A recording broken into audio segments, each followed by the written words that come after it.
Sa last video nga natin ay nakasama natin si Jai para matuklasan ang ilang tourist attraction sa Bataan at syempre para makilala ang pamilya nila doon. Sa video nga na to ay papakita ko sa inyo kung paano nga ba ang pamumuhay namin sa loob ng bahay jeep at ang simpleng selebrasyon ng aking kaarawan na pinagdiwang namin sa tabing ilog sa gitna ng malayong kagubatan sa bayan ng Carigara. Pero bago lahat yan, ito muna ang maganap dito. Grabe, nagtatalunan ng mga bata dito. Ang aangas!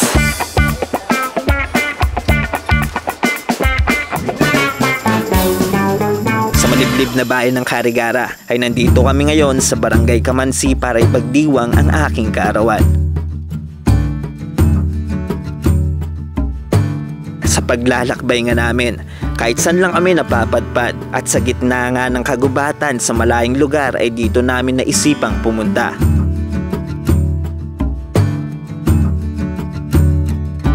Yo! So yun na nga guys, today's video ay birthday ko and samahan nyo kaming i-celebrate to dito sa bahay jeep. And syempre habang tumatanda tayo ay mas dapat natin i-appreciate tong buhay natin. Kaya tara, enjoy natin tong moment na to. Let's go! Simpleng selebrasyon lang talaga ang gagawin namin. Onting handaan kasama ang pamilyang nabuo dito sa bahay jeep.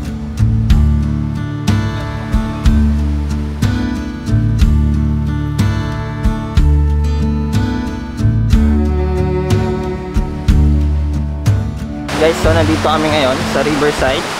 At kung makikita nyo, maraming mga naliligo ditong locals. At oh, may kalabaw. May kalabaw din dito. Nagchichill lang yung kalabaw yung tawon. Napakakalmado ng lugar dito. Makikita mo naman sa paligid kung gaano kapayapa dito. Sa maliblib na kabundukan, hindi mo lubos maiisip na puntahan pala to ng mga tao dito. Dito na sila naglalaba, nagpapahinga at nagbabanding kasama ang kanya-kanya nilang pamilya. Nakakatuwa ang mga ganap dito.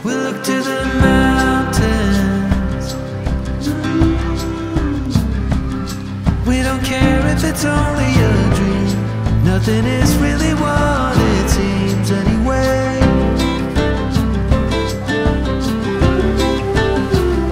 Now little by little. Tara, ligo. May kiligo kami dito guys. Siyempre hindi ko na pinalagpas ang pagkakataon na makaligo dito. Medyo marami lang tao ngayon pero okay lang yon dahil napakaganda naman ng paligid at napaka-presko ng tubig dito.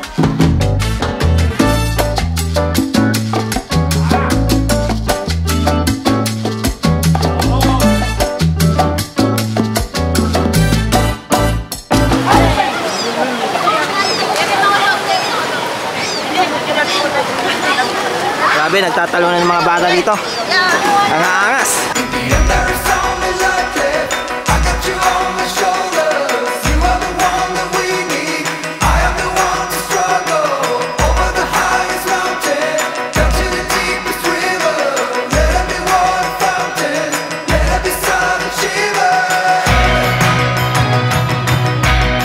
Yung mga bata dito guys, nagtatalunan.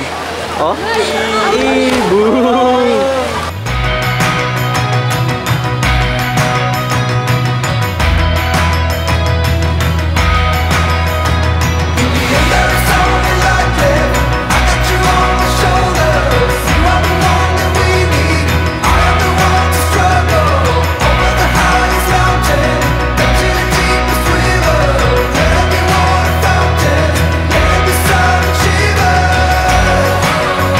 Guys, balik muna tayo sa jeep, kain muna tayo. And napakaangas nga doon dahil napakadaming bata nagtatalunan. And kahit mga babae, ang lalakas na loob, magtatalunan doon. Ngayon guys, kain muna tayo dahil tamang chill na kami. And tingnan natin kung ano mangyayari. It's G! Doon ka namin kanta na happy birthday. At dito na nga, nagumpisa ang selebrasyon. Simple lang ang birthday na to.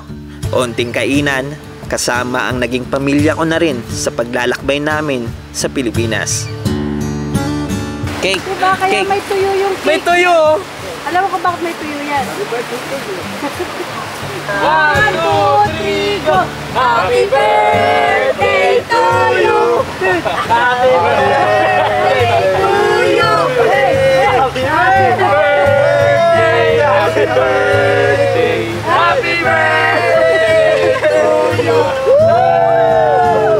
Hindi ko akalain, natatagal din pala ako sa jeep na to at aabutin ng taon sa paglalakbay ko sa Pilipinas.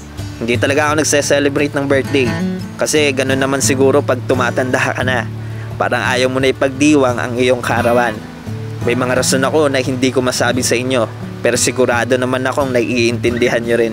Pero malaki ang pagpapasalamat ko sa Panginoon na nabigyan ulit ako ng panibagong taon para makita at mahalin ang buhay na meron ako ngayon.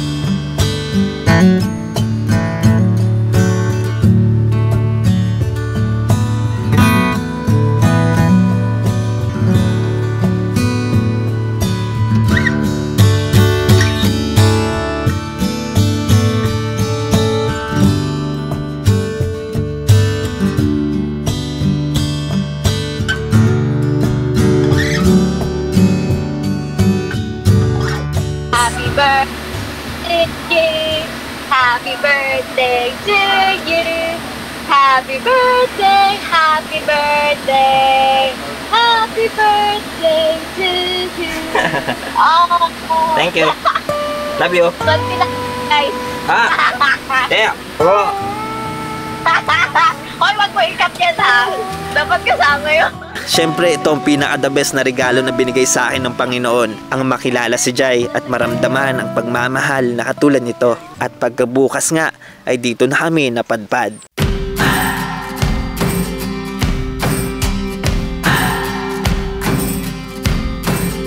Andito nga kami ngayon sa isang farm kung saan pinatuloy kami ng ilang araw. What makes me feel it to write you this song? 2 hours a day, 5 months and a year. Oh, I loved you too long. You keep blowing me out, I keep holding you in. Nagiging maulan na nga ulit ang panahon ngayon. Madami ding bagyong papasok sa bansa natin. Dito sa Visayas ay kalmado lang ang ulan, pero sa bandang Luzon ay madami ng apektado dahil sa mga bagyong pumapasok sa bansa natin.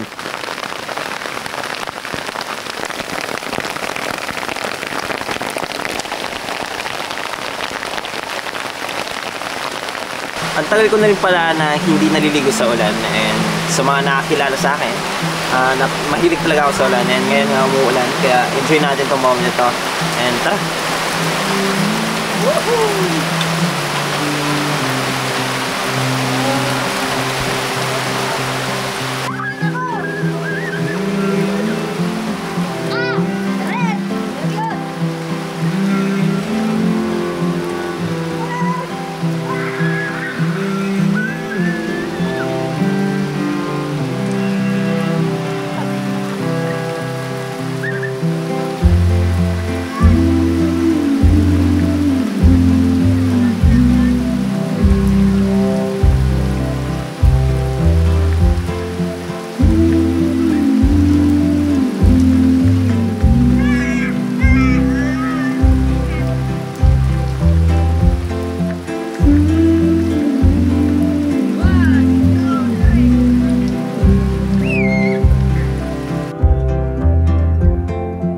Maligo ng ulan, meron pa yung champuradong. Initin natin yung champurado. Yan guys, oh. Meron kaming champurado dito. And siyempre, ang sarap nito. Sheesh! Anong ulam nyo? Ay, champurado. Ay, masarap yan kasi malamig ngayon, tsaka umuulan. Sige, syempre hindi. Naku, hagard ko pa man. No, hindi lang yan. Hindi ka hagard, Picturean mo muna kami. Hello, patuturinig ko. Tanggalin mo yung kutsi. Ano? Nakakaya. Hindi, wag kang mahiya. Hello, patuturinig. Tigri. Isa pa. Isa pa, kuya. Di ako photogenic as in. Front ka. Sasali ako. Sige. Sige. Naku, nakakaya ba? Huwag kang mahiya. Kami nga, hindi kami nahiya. Oo, kapal ang mga mukha. Pero na lang ako. Yung face ko dyan, mga ewan. Masarap na, kuya. Uy! Oh, parang kang champurado nga. Masarap nga. Diba? Parang ano? Masarap yung champurado. Parang ano? Oo, tingnan mo yung champurado.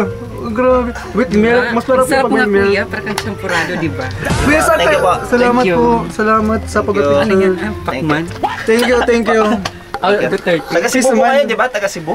Tacloban ako. Taga- Ah, Sila yung Cebu yung videographer. photographer. okay pa. Okay na. Thank you. Nasanay na kami sa ganitong klaseng pamumuhay. Simple lang, pero masasabi mo naman na ang swerte din namin. Dahil dahan-dahan naming naiikot ang buong Pilipinas. Malayo pa man kami sa katotohanan. Pero ang maganda dito, hindi kami tumitigil sa pagtuklas ng magagandang destinasyon.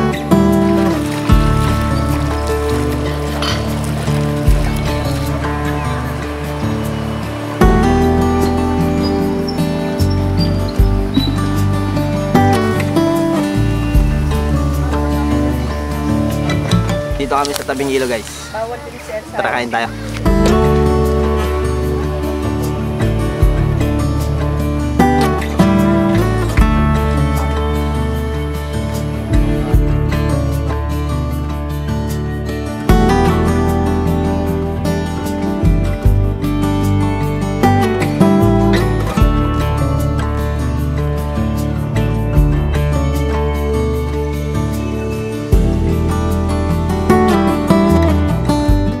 So guys, what's up sa inyo ngayon? Dito kami nag-camping and maliligo kami ng ilog ngayon. Kaya tara!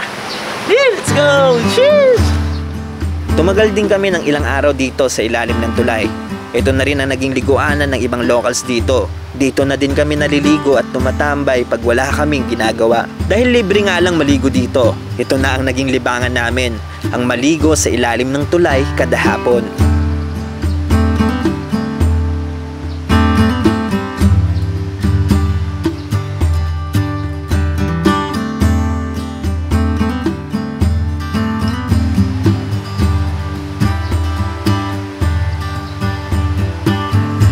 Sa journey na to ay natutunan kong maging kontento sa mga simpleng bagay. Ang ma-enjoy ang buhay na meron ako ngayon. Minsan hindi mo na kailangan mag-expect ng malaki para sumaya ka. At ayun naman talaga yung mahalaga. Ang makontento tayo sa mga bagay na meron tayo ngayon. So nasa ilalim tayo ng tulay, doon kami nag-camping guys. And ngayon, nandito kami, naliligo sa ilog. May mga bata doon, may mga nagtatalo ng mga bata. Ayun sila. Nandun yung mga bata. Yan. Ang dami nilang iniwang sabon. Mga sabon panlaba. Ayan o, may mga basura kung saan. Ang daming basura dito guys. Ang daming basura. Ang lapit lang ng basura nila pero hindi nila nalagay doon. Kaya siguro baka nakalimutan nila or ewan ko, baka masyado nag-enjoy. Kaya hindi nila nalagay yung mga basura nila sa basurahan. Kaya tayo na lang magligpit para sa kanila.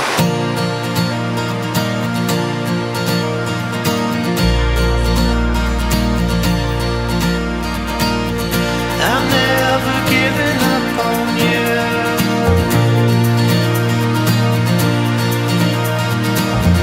I'm never giving up on you.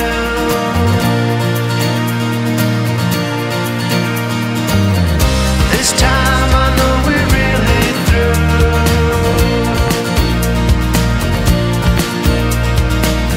But I'm never giving up on you.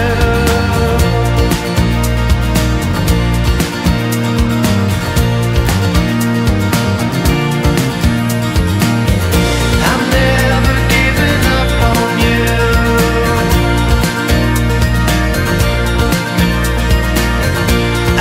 So guys, magandang hapon. So dito kami nakaparada sa mga kawayan dahil napakalilim at nasa tabi nga tayo ng ilog. At ito na yung pinaka magiging liguan namin, itong ilog na to. Habang dito kami naka-parking ngayon, pero siguro sa mga susunod na araw ay lilipat naman tayo ng lugar. At habang nandito tayo guys, ay napakaganda ng na-parkingan namin. Ang ganda ng setup namin ngayon actually. Ito yung maganda sa pag-ikot namin guys kasi meron kaming Starlink, meron kaming solar panel at syempre kasama yung buong bahay. At yung dito sa labas, nilabas namin yung kusina. Umulan lang ngayon kaya medyo tinakpan namin. At ang maganda dito sa pag-ikot namin, nakapunta kami sa mga gantong klaseng liguan, sa mga gantong klaseng kalikasan, sa gantong klaseng view ay napakaganda. And tingnan natin sa loob. So ito yung loob ng jeep guys. Dito meron kaming malaking power supply. Ito yung router ng aming Starlink. At dito guys, nag-set up ako dito ng laptop kasi may ini-edit ako ngayon. At ito nga, ito yung kusina namin. Medyo magulo lang kasi galing kami sa biyahe. Ito yung CR at ito yung mga puppies. Meron kasi tayong mga bagong panganak. Nanganak kasi si Trin at ito yung anak niya oh. 4 na piraso yung po yung naging anak niya. Ano kaya pangalan niya? Hindi ko pa alam. At ito yung master bedroom guys. Siyempre maraming cabinet yan. Dito may mga gamit. Dito may mga gamit. Sa ilalim, nasasaksaan na gamit.